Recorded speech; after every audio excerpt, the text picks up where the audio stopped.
The Heat win 111-108. Lakers lead the series 3-2. LeBron James goes for 40, has 13 rebounds, 7 assists. Jimmy Butler's second triple-double of the series, 35 points, 12 rebounds, 11 assists. Duncan Robinson, no one even drafted him. 7 of 13 from 3, and Kendrick Nunn was big off the bench with 14 points. Let's hear from head coach Frank Vogel. He's speaking with the media. Hey, Frank, just first wanted to ask about AD and the injury there and how you felt he came through the game. Yeah, he was just battling through, the heel. He was struggling to move a little bit, but toughed it out. And, we'll see how he feels tomorrow. And then, Frank, how would you just summarize all that went into that game, the fight from both teams, and how much you wanted it, and the way that you need to find a way to bounce back at this point? Yeah, well, we'll definitely bounce back. There's no question about that. It's a tough loss. There's no doubt about it. We were very close. I felt 2 bad calls at the end, put Butler to the line. And that's unfortunate in a game of this magnitude. Anthony Davis has a perfect verticality. Okay, should be a play on. And then the time before that, Markieff Morris has his hand on the ball. That should be a play on. Okay, they would give him 4 free throws and make it uphill battle for us. So very disappointed in that aspect of the game. And but our group's fine. Okay, we're going to bounce back strong. We'll have a better performance in Game 6, and we got to play better for the 48 minutes leading up to that last minute. Walk us through or describe the emotional swings of that last minute with lead changes back and forth. You guys have a lead 21 seconds away from a championship. What was that just like to experience in that way? Yeah, for me, it's just win the next play. Whatever happened on that play, we got to anticipate what's coming next, and and try to win the next play. Obviously, on both sides of the ball. Allison. Start with David McMenamin.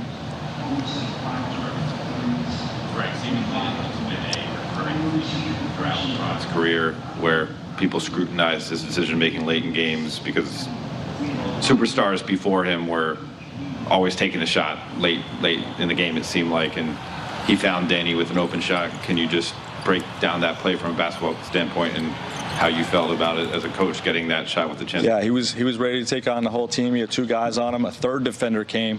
So with 3 guys on you, you make the right play. Danny's one of our best shooters. Got a great look, and we live with the results. Kyle Boone. The last couple games, it seems, Miami has come out of the gate pretty hot. We're leading you guys early today. Why has it been so hard to kind of take that role of the aggressor back from the Heat in the last few games? I think both teams are throwing haymakers. I don't think they're the aggressor. I think we're the aggressor every bit as much. We can be better, but obviously in a lot of ways throughout the 48 minutes. We'll watch the tape. We'll get back after it, and I'm happy with our team's competitive spirit.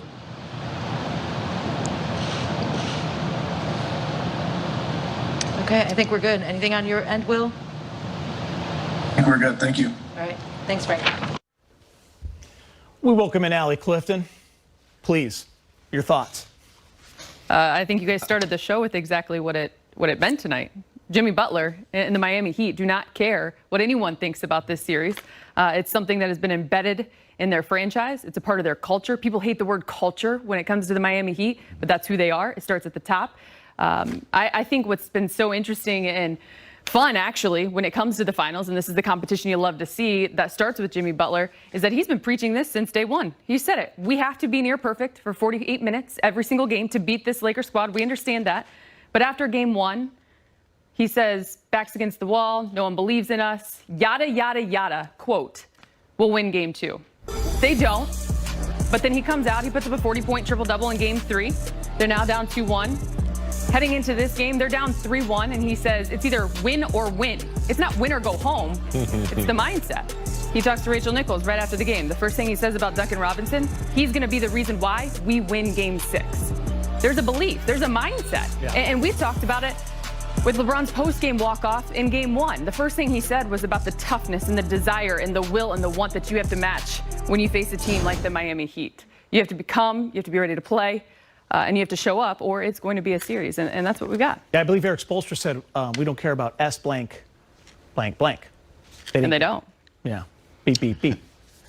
He was right. Hey, they're a competitive group. They're in the NBA finals for a reason, and they have not packed their bags. They showed it. All right, let's go back to Orlando. Alex Caruso's with Brez. Alex, I don't know how you summarize a game like that. Could have gone either way, but what do you think ultimately gave Miami the win tonight?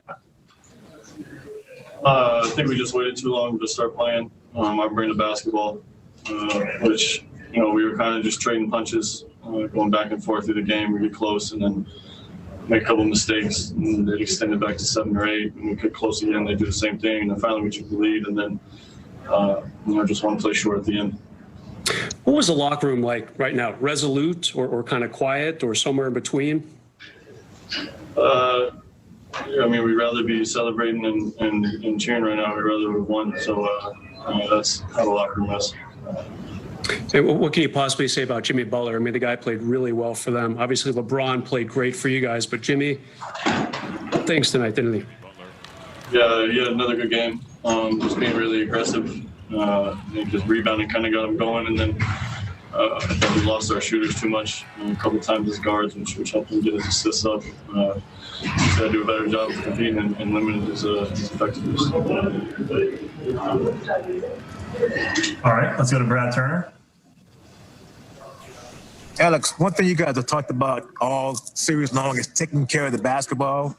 I think you had 6 of your 15 turnovers in the fourth quarter. How much does that hurt what you guys are trying to do? You have less opportunities to score because you don't have the ball all the time? Yeah, when you turn the ball over, you don't get shots to the basket. So, if we take a couple of those out, maybe we have 4 more points and win the game.